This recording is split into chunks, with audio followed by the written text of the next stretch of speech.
Bonjour Patricia. Bonjour Anne. Bonjour tout le monde. Bonjour tout le monde. Alors on se retrouve aujourd'hui dans ce joli coin de rivière pour parler d'un sujet qu'on retrouve souvent dans les milieux spirituels, comme toujours. On va parler des liens éthériques ou liens énergétiques et on va voir comment on peut les couper. Alors quand on parle de liens éthériques, en fait on parle de liens non physiques, c'est ce qu'on nous dit, hein, qui nous lient en fait à d'autres personnes, ou des animaux même, des lieux ou des objets, ou même à des personnes décédées. Alors je sais toi Patricia que tu n'aimes pas utiliser le mot lien, mais là quand on parle de lien éthérique ou lien énergétique, Alors en soi, si c'est un lien qui est déjà existant, ça ne me gêne pas. Le fait qu'on utilise le lien régulièrement dans les phrases ou autres et qu'on dit tiens j'ai un lien avec un tel ou machin chose, on a tendance à créer des liens qui peut-être n'existaient pas avant dans le subtil. Après, si c'est un lien qui est déjà existant, on va pas ça reste le mot pour le décrire. Donc à ce niveau-là, ça ne me gêne pas. Après, moi j'utiliserai plus le terme de lien énergétique parce que je trouve qu'éthérique veut tout et rien dire en général et que c'est quelque chose qui est énergétique. Souvent présent du coup dans le subtil, donc non visible à l'œil nu comme tu le disais tout à l'heure. Mais c'est vraiment un lien, donc par exemple, c'est vrai que quand on est dans la même famille, on a des liens avec les autres de la famille. Mais c'est normal, c'est des liens familiaux, ils sont normaux, tant qu'on n'a pas validé certains apprentissages dans le subtil, ils resteront. Faut avoir validé normalement la complétude dans le subtil, l'apprentissage de complétude, pour que ces liens soient complètement enlevés, parce que avant on est supposé apprendre de par ces liens. Les liens ne sont pas forcément négatifs, il y en a qui sont totalement positifs, qui nous permettent d'avancer, qui nous permettent d'avoir des situations qui nous permettent d'apprendre, et un lien n'est pas forcément négatif. Ouais. Mais est-ce qu'un lien se crée, automatiquement quand on rencontre une personne? Non. Comment ça marche? Alors non, il va y avoir les liens familiaux, ça de toute façon dès qu'on est, on aura les liens avec la famille, on va avoir des liens avec les amis dans la plupart des cas. Quand on fait un travail avec quelqu'un, qu'on collabore avec quelqu'un, il y a un lien qui va se créer, qui peut être temporaire et qui va se couper après derrière. Souvent naturellement sans qu'on ait à faire quoi que ce soit. En fait des liens il y en a partout et c'est nécessaire en fait. Si on adore un objet qu'on nous a offert à un anniversaire ou à Noël ou autre, on aura un lien particulier avec lui aussi. Donc il y a un lien qui se fait avec. Donc il peut y avoir plein de liens différents avec quand on a sa voiture par exemple, pareil on peut avoir un lien avec sa voiture. Et il y en a plein qui ont des petits mots d'affection justement avec leur voiture, donc ça se voit souvent par ce genre de choses. Est-ce que j'oserais dire que j'appelle ma voiture Titine, par exemple? Je pense qu'il y en a beaucoup qui appellent la voiture Titine. Mais du coup, lien égal attachement, forcément? Non. Ah. Non, c'est pas la même chose. Une attache, moi l'image qui me vient, c'est plus quelque chose comme une chaîne, tu vois. Un lien, c'est comme un fil entre les deux qui relie, mais il n'y a pas pour moi une attache, il y a quelque chose qui cramponne. Ouais. Tu vois, comme quelque chose qui serait vissé à l'intérieur et qui tient solidement. Dans le fil, tu peux être attaché par un fil ou autre, mais c'est pas la même chose. C'est moins solide, j'ai envie de dire, d'une certaine manière. Mais ça peut avoir beaucoup d'impact aussi. Parfois, il me semble qu'on parle de lien d'attachement aussi. Alors, lien d'attachement. Je regarde dans le subtil. Hein. Ça résonne pas grand-chose à des choses que je connais moi personnellement. Lien d'attachement. En fait, j'ai l'impression que c'est plutôt mis justement avec, comme s'il partitionnait entre guillemets moi la notion de lien que j'ai, parce que ça serait plus, c'est un ami, je suis attachée à lui, c'est un lien d'attachement. Mais moi, ce serait plutôt dans ce cas-là un lien amical, un lien familial. Mais je ne mettrais pas attachement parce que du coup, un lien d'attachement, tu rajoutes une attache sur le lien, je trouve pas ça très juste personnellement. Et si là je capte dans le subtil, je vois pas de choses qui sont directement reliées à cette définition-là. Après, ça reste ma vérité. Hein. Ce que j'y voyais moi derrière cette notion-là, c'était la notion de dépendance. quand on est très attaché à quelqu'un ou à quelque chose. Oui, mais on peut avoir un lien et avoir un attachement sans que les deux soient directement, justement, liés, tu vois. Il peut y avoir un lien parce que c'est un ami, on fait beaucoup de choses avec lui ou autre, donc on est très attaché avec lui, mais du coup ça veut dire que on a des attaches et on a des liens, mais on n'a pas forcément les deux ensemble, tu vois. C'est pas forcément une même entité ou entre guillemets, il y a le lien et l'attachement. D'accord. Alors si on revient sur la notion de lien éthérique, qu'est-ce que tu pourrais nous en dire? Comment ça... Alors moi je dirais plus énergétique. Oui, pardon. Parce que éthérique, il y en a beaucoup qui disent éthérique ça va être l'aura ou autre, mais c'est par l'astral ou autre. Enfin, je trouve que c'est des partitions que moi je préfère mettre matière parce que c'est ce qu'on touche, c'est ce qu'on voit, tout le monde voit, etc. Et subtil qui du coup est tout le reste. Et donc du coup je vais parler d'énergie, même la matière est une énergie qui est très densifiée. Mais ça reste une énergie et du coup je préfère utiliser le terme énergétique qui je trouve est plus générique. D'accord. L'autre j'ai du mal à voir le contour de ce que c'est. Donc un lien énergétique c'est vraiment comme un fil en fait entre les deux et en fait c'est dans le subtil une collaboration que l'on fait pour avancer en même temps sur des apprentissages. Il y en a un qui aura un apprentissage, l'autre pas, comme des fois peut-être que toi tu as envie de dans ton apprentissage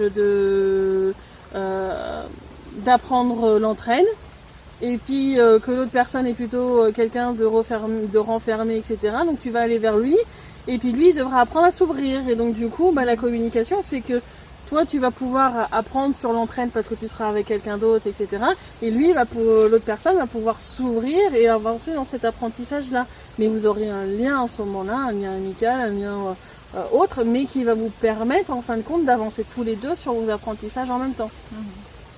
Mais ça peut être aussi des personnes qui vous puisent vos énergies ou autres dans le sens parce qu'il faut en parler. Il y en a aussi qui sont négatifs, qui cherchent et puis vous faites oui, je veux l'aider, etc., etc. Et puis en fait, vous devez apprendre à vous respecter vous et à trouver vos limites. Et dans ce cas-là, si vous devez trouver vos limites, il est aussi là pour voir vos apprentissages en disant là je dis stop. Donc là, vous allez avancer dans vos apprentissages et à vous de définir quand est-ce que justement ce lien vous voulez le casser, même s'il est toujours là à tambouriner à la porte, j'ai besoin de ci, j'ai besoin de ça, etc. Et c'est à vous de dire stop aussi à un moment donné parce que ça fera partie de vos apprentissages. Alors il peut paraître négatif ce lien, mais en fait il ne l'est pas parce qu'il vous aide à avancer. C'est ça, il y a des sources d'apprentissage. Voilà. Ok. Alors justement on va arriver à la partie comment, puisque donc tu parles de couper ou de casser, tu as dit casser, couper le lien. Comment on peut faire? Parce qu'on entend beaucoup dire dans cette période dans les milieux spirituels, on entend beaucoup dire que dans cette période d'éveil, il faudrait couper les liens avec un certain nombre de personnes pas positives ou toxiques dans son entourage.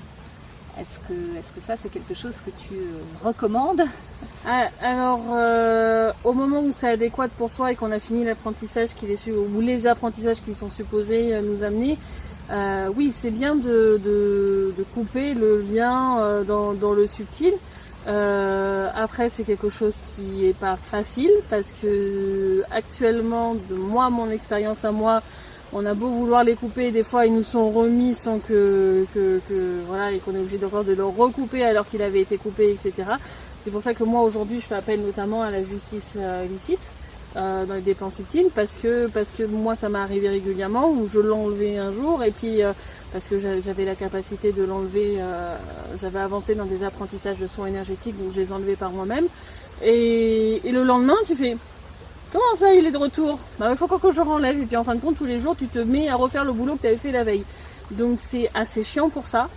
Et donc du coup, moi j'ai fait appel à la justice licite qui permet de statuer clairement que ce lien n'a plus raison d'être. Et dès qu'il est remis, en fait, si moi j'ai pas le temps de l'enlever directement ou autre, ça peut être d'autres qui l'enlèvent. Et il y a vraiment un suivi qui se fait par la justice. Et c'est pour ça que moi je passe par ce côté justice licite que je parle beaucoup. Et qu'il y a une vidéo qui en parle un petit peu aussi. Et moi je passe par ça parce que je trouve, de mon expérience en tous les cas, c'est ce qui est le plus périn et le plus juste et qui ne fout pas des merdes dans son être et autre chose. Ok, parce que les protocoles qui sont souvent mis en avant et utilisés pour couper les liens éthériques ou énergétiques, ce sont souvent les bonhommes allumettes, okay ou faire appel à une entité extérieure, du genre l'archange Michael. Ouais, ou la flamme violette, enfin la soi-disant flamme violette de Saint-Germain, etc. Pour moi, c'est pas la vraie flamme, la vraie flamme violette, donc du coup, voilà. Les bonhommes allumettes, le gros problème pour moi, c'est que quand on le dessine, donc on va avoir l'autre personne ou l'objet ou je sais pas quoi, puis on va avoir ça, puis on crée du coup un lien entre les deux, quelque chose que l'on pense être existant. S'il n'est pas existant, on va le créer dans le subtil. Donc du coup, à partir de là, tu te fous des liens qui n'existent des fois pas du tout à l'avance. Et là, tu les enlèves, certes, quand tu vas les couper, mais qui te dit qu'ils ne vont pas les remettre à un moment donné, parce qu'à un moment donné, tu les as créés. Oui, et d'autant plus qu'on dessine, on lit en fait, on relie chaque chakra des deux. Alors ça dépend des versions des bonhommes allumettes. Oui. J'en ai vu plusieurs où c'était juste, tu avais dessiné un truc autour de toi, il n'y avait pas spécifiquement les chakras. Oui. Donc voilà, j'en ai vu qui dessinaient un bonhomme plus petit que l'autre, parce que soi-disant en fin de compte, on doit s'imposer par rapport à l'autre, donc on est plus grand. Et donc du coup, on génère d'autres distorsions encore dans le subtil par rapport à soi, etc.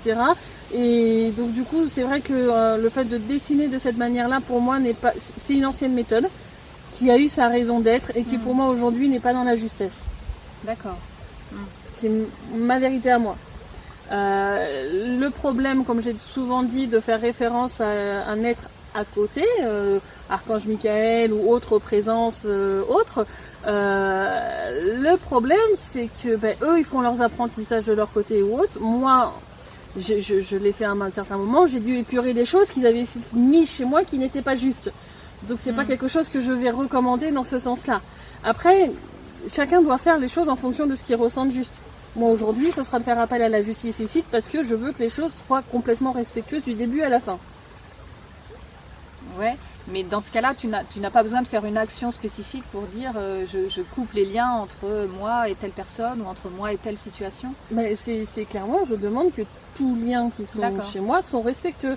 À partir de là, quand les parties de mon être, donc voir la vidéo sur les parties d'être pour ceux qui nous rejoindraient maintenant, pour moi il y a vraiment plein d'êtres à l'intérieur de mon être qui sont là pour faire fonctionner mon corps, et quand ils détectent quelque chose ou autre, et leur boulot c'est de vérifier s'il est licite ou pas. Si eux ça leur paraît pas licite, de faire une demande en justice, les juges vont venir vérifier et puis il peut y avoir décision de l'enlever. Mais du coup c'est quelque chose que mon être, du coup, de par ces demandes en justice, etc., sont constamment en train de vérifier, ils sont à l'affût dans mon être de voir s'il y a quelque chose qui devrait ou ne pas être là. Tiens, pourquoi il y a ce caillou qui est là? Il devrait pas être là, il n'y a pas de raison d'avoir des cailloux. Bon, je vérifie pourquoi il est là, etc. et tout. Et puis, si c'est pas licite, c'est enlevé. Un lien pareil. Une porte pareil. Mais en fin de compte, c'est un apprentissage de mon être qui permet après derrière d'être dans des meilleures protections. Parce qu'ils sont capables de détecter les choses par eux-mêmes. Mais que ça soit un lien énergétique ou autre chose. Ça a toujours l'air simple quand tu le présentes. Il suffit de faire appel à la justice, licite. Bon, ok. Mais est-ce que, du coup, dans le cas là, qui nous occupe de couper un lien, est-ce que tu le ressens, toi, quand le lien est coupé? Pour certains, ça m'est arrivé, oui. Ouais. Pour certains, ça m'est arrivé, notamment familiaux. Parce que j'avais validé certains apprentissages qui faisaient que certains devaient être coupés, ce qui m'empêche pas de les voir au quotidien ou autre chose, c'est juste que j'ai plus d'apprentissage à avoir avec eux, donc il n'y a plus à avoir un lien dans le subtil par rapport à ça. Mais dans le quotidien, je les côtoie toujours. D'accord. Oui, mais alors merci d'aborder ça, parce que justement c'est pas forcément évident. Quand on dit couper, ça veut dire y compris... non, pas forcément.